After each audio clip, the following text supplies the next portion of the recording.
ಹನೂರಿನ ಅರಣ್ಯ ಸಿಬ್ಬಂದಿಯಿಂದ ಏನು ಎನ್ಕೌಂಟರ್ ಆಗಿತ್ತಲ್ಲ, ಆ ಎನ್ಕೌಂಟರ್ ಕೇಸ್ ಇದೀಗ ಅರಣ್ಯ ಇಲಾಖೆ ಅಧಿಕಾರಿಗಳ ವಿರುದ್ಧ ಇದೀಗ ಎಫ್ಐಆರ್ ದಾಖಲಾಗಿದೆ.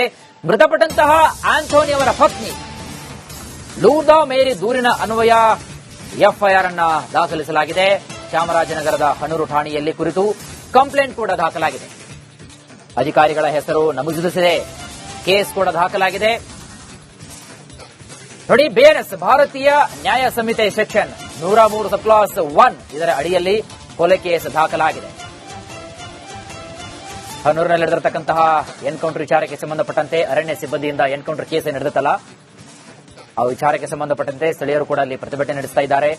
ಅಧಿಕಾರಿಗಳ ವಿರುದ್ಧ ಎಫ್ಐಆರ್ ದಾಖಲಾಗಿರತಕ್ಕಂತಹ ರಿಪೋರ್ಟ್ ತಾವು ಗಮನಿಸ್ತಾ ಇದ್ದೀರಿ. ಎಫ್ಐಆರ್ ಆಗಿರತಕ್ಕಂಥದ್ದು, ಆದರೆ ಯಾವ ಅಧಿಕಾರಿ ಎನ್ಕೌಂಟರ್ ಮಾಡಿದ್ದಾನೆ ಅಂತಕ್ಕಂತಹ ಹೆಸರನ್ನ ಉಲ್ಲೇಖ ಮಾಡಿಲ್ಲ. ಅಧಿಕಾರಿಗಳ ವಿರುದ್ಧ ಆತನ ಪತ್ನಿ ಮೇರಿ ಅಂತಕ್ಕಂಥವರು ಇದೀಗ ದೂರನ್ನು ದಾಖಲಿಸಿದ್ದಾರೆ. ಆಂಥೋನಿ ಪತ್ನಿ ಲೂರ್ದಾ ಮೇರಿ ಅವರ ಒಂದು ದೂರಿನ ಅನ್ವಯ ಇದೀಗ ಎಫ್ಐಆರ್ ದಾಖಲಾಗಿದೆ. ಚಾಮರಾಜನಗರದ ಹನೂರು ಠಾಣೆಯಲ್ಲಿ ಕುರಿತು ಸಂಬಂಧಪಟ್ಟಂತೆ ಅಧಿಕಾರಿಗಳ ಹೆಸರು ಕೂಡ ನಮೂದಾಗಿಲ್ಲ.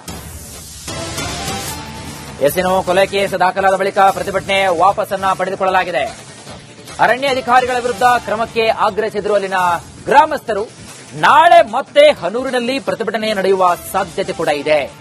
ಹನೂರಿಗೆ ದಕ್ಷಿಣ ವಲಯದ IGP inspector general of police Borlingaiah ಅವರು ಭೇಟಿ ನೀಡಿದ್ದಾರೆ. ಸದ್ಯದ ಮಾಹಿತಿ ಏನಿದೆ ಎಲ್ಲವನ್ನೂ ಕೂಡ ಕಲೆ ಹಾಕಿದ್ದಾರೆ. ಎಫ್ಐಆರ್ ದಾಖಲಾಗಿದೆ.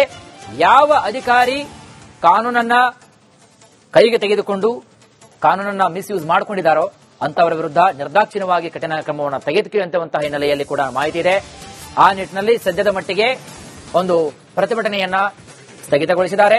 ಇನ್ನು ನಾಳೆ ಪ್ರತಿಭಟನೆ ಆಗುವ ನಿರೀಕ್ಷೆ ಕೂಡ ಇದೆ. ಜೊತೆಗೆ ಐಜಿಪಿ ಬೋರ್ಲಿಂಗ ಅವರು ಕೂಡ ಭೇಟಿ ನೀಡಿದ್ದಾರೆ. ಇದರ ಬಗ್ಗೆ ಮಾತನಾಡಿದ್ದಾರೆ. ಏನ್ ಮಾತನಾಡಿದ್ದಾರೆ ಕೇಳ್ಕೊಂಬರೋಣ. ಇಂದು ಬೆಳಿಗ್ಗೆ ಚಾಮರಾಜನಗರ ಜಿಲ್ಲೆ ಹನೂರು ತಾಲೂಕಿನ Hanur range Kaveri wildlife ಸ್ಯಾಂಕ್ಚುರಿಯ ಒಂದು ಕರಡಿಕಲ್ ಒಡ್ಡು ಅಂತ ಆ ಜಾಗದಲ್ಲಿ ಫಾರೆಸ್ಟ್ ಏನು ರೇಂಜರ್ಸ್ ಫಾರೆಸ್ಟ್ ಆಫೀಸರ್ಸ್ ಇರ್ತಾರೆ, ಅವರುಗಳು ಕಾಡಿಗೆ ಬಂದಂತಹ 4 ಜನ ಅವ್ರ ಮೇಲೆ ಫೈರಿಂಗ್ ಮಾಡಿದ್ದಾರೆ ಅಂತ ಒಂದು ಮಾಹಿತಿ ಬರ್ತದೆ. ಫೈರಿಂಗ್ ಮಾಡಿ ಅದರಲ್ಲಿ 3 ಜನ ಮರಣ ಹೊಂದಿರ್ತಾರೆ, ಡೆತ್ ಆಗಿರುತ್ತೆ. ಸೊ ಒಬ್ಬರು ಇಂಜುರಿಯಾಗಿ ಅಲ್ಲಿಂದ ಹೋಗಿರ್ತಾರೆ.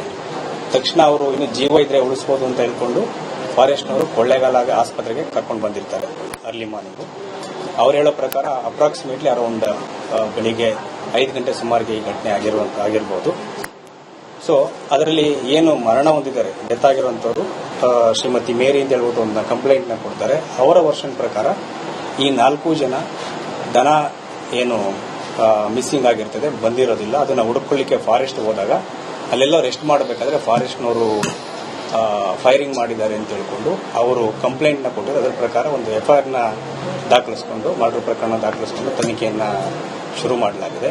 ಈಗೇನು ಪ್ರಕರಣ ದಾಖಲಾಗಿದೆ ಇದನ್ನ ಕೂಲಂಕುಷವಾಗಿ ತನಿಖೆಗೆ 2 ವರ್ಷ ಇರೋದ್ರಿಂದ ಕೂಲಂಕುಷವಾಗಿ ತನಿಖೆ ಮಾಡಿ ಇದನ್ನ ಒಂದು ಏನು ಎವಿಡೆನ್ಸ್ ಇದೆ 2 ಕಡೆಯಿಂದ ಹೇಳೋ ಪ್ರಕಾರ ಅವರ ಕಂಪ್ಲೇಂಟ್ ಪ್ರಕಾರ ಅದನ್ನ ಕರೆಕ್ಟಾಗಿ ತನಿಖೆ ಮಾಡಿಬಿಟ್ಟು ಅದನ್ನ ಏನು ಸತ್ಯಾಸತ್ಯತೆ ಇದೆಯಲ್ಲ ಅದನ್ನ ಹೊರಗಡೆ ತರಲಿಕ್ಕೆ ಎಲ್ಲಾ ಪ್ರಯತ್ನಗಳನ್ನ ನಾವು ಮಾಡ್ತೇವೆ.